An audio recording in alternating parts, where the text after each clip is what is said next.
இந்த பக்கம் கிறிஸ்தவ முஸ்லிம்கள் இருக்காங்க. இந்த வழியா நீ போகாதேன்னு சொன்னா என் பேரம் பேச்சு நாளைக்கு என்ன சொல்லுவோம்?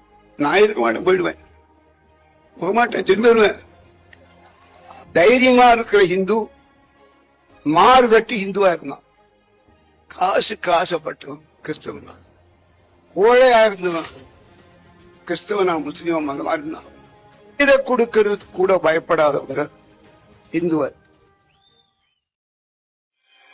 தெய்வீக தமிழகத்தை நாத்திக மேகம் சூழ்ந்த நிலையில்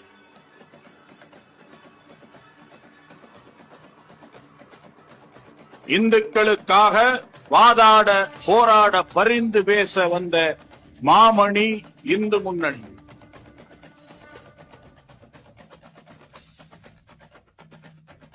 தர்மம் காக்க அதர்மம் அகற்ற ராஷ்டிரிய ஸ்வயம் சேவக சங்கம் இந்த தங்கம் இந்து முன்னணி. தேசியத்தை போதித்து தெய்வீகத்தை நேசித்து சாதனைகளை மட்டுமே ருசித்து சரித்திரம் படைத்த இயக்கம். போலி திராவிடத்தை வேட்டையாடிய சிங்கம்.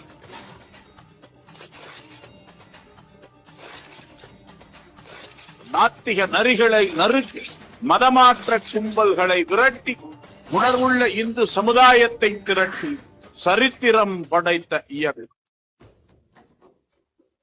வழிபாடில்லாத ஆலயமா, கடவுளை காணக்கூட நாணயமா, விழாக்களை எழுப்பி வெற்றி வாகை சூடிய இயக்கம். தீண்டாமை சிறைகளில் சிக்கிய இந்துக்களை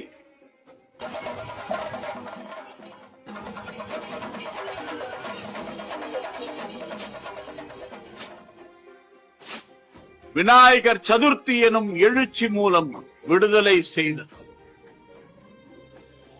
ஓடாத தேரை ஓட்டி இந்துக்களின் வழிபாட்டு உரிமையை காத்தது. பயங்கரவாத தாக்குதல்களை நேருக்கு நேராய் நோக்கியது. பராக்கிரமம் கொண்டு வீரத்தோடு எதிர்த்தது. அர்ப்பணிப்பும் தியாகமும் அன்றாட உணவு. அதனால் தகர்ந்தது தேச விரோதிகளின் கனவு. உறுதியை கொடையென தந்த தியாக குற்றாலம் இந்து முன்னணி. 42 ஆண்டுகால போர்க்களத்தில் பல பலிகள், பல வலிகள். அத்தனையும் கடந்து பிரிவினைவாதத்தை அழித்து பிள்ளையார் சுழி இட்டது இந்து முன்னணி. இந்து சமுதாயம் காக்கவே இந்த பிறவி. இதை உறக்கச் சொன்னவர் வீரத் துறவி. அவர் விட்டு சென்ற பாதைகளில் பயணிக்கும் இந்து முன்னணி.